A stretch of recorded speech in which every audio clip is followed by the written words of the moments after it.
రాజకీయంగా దీన్ని వాడుకోవాలి అని చెప్పి కూటమి ప్రభుత్వం ఒక ఆడపిల్లని అడ్డం పెట్టుకొని చేసేటువంటి దరిద్రమైన రాజకీయం ఇది. ఆమెకి ఎలాంటి అన్యాయము జరగలేదు. ఒక ఫేక్ కేసు తీసుకొచ్చి ఎవరైతే కుక్కల విద్యాసాగరు ఈ అమ్మాయికి ఉన్నటువంటి పరిచయాన్ని తీసుకొచ్చి ఈరోజు గత ప్రభుత్వానికి బురద పూసేటువంటి కార్యక్రమం ఈరోజు కూటమి ప్రభుత్వం తీసుకుంది.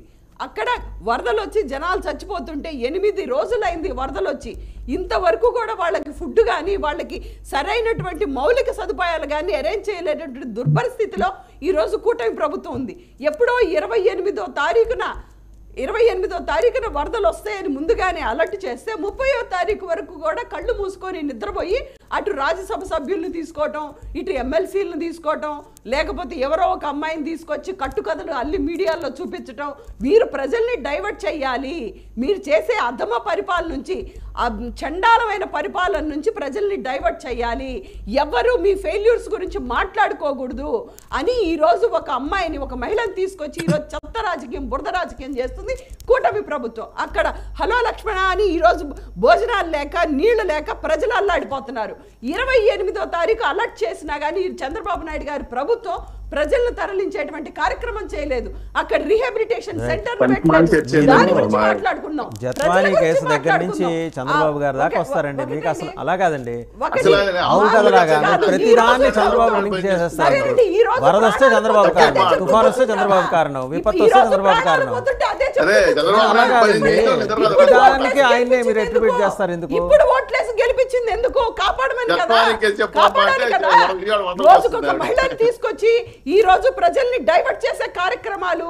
అదేమన్నంటే షర్మిల గారు మాట్లాడితే వీళ్ళు ఏదో సాధించేసినట్లు కూర్చొని షర్మిల గారిని తీసుకొచ్చి ఆమె చంద్రబాబు నాయుడు గారికి మౌత్ పీస్ గా మారినటువంటి విషయం రాష్ట్ర ప్రజలందరికీ తెలిసినటువంటి విషయం.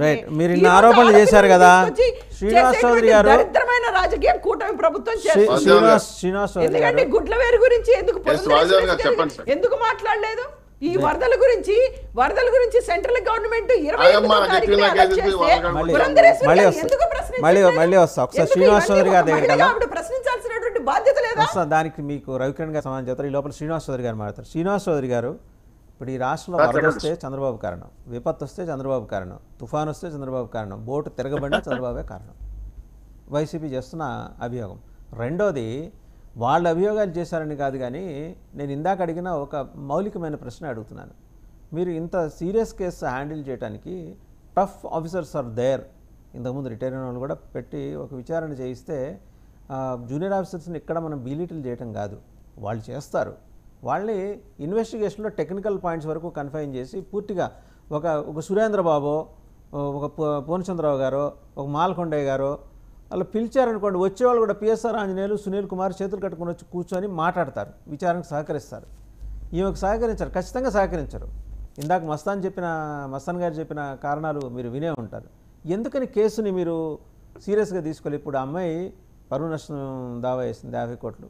దీనికి కూడా మీ లీగల్ టీమ్స్ అయినా సహకరించింది, ఆవిడకి ఐడియా ఇచ్చింది. ఈ మధ్య రిటైర్ అయిన రాజ్యసభ మెంబరే ప్రస్తుతం ఆ కేసుకు సంబంధించి డ్రాఫ్టింగ్ అంతా చేస్తున్నారు. పేరు మర్చిపోయాను, మీకు గుర్తుండే ఉంటుంది. గారు మొదట మీకు 99 శ్రీనివాస్ చౌదరి గారు, మీరు మ్యూట్లో ఉన్నారండి. మీరు పవర్లో ఉన్నారు, అన్మ్యూట్ చేసుకోండి. ప్రాబ్లం మీది సార్, నాది కాదు. నాకు బాగా వినపడుతుంది.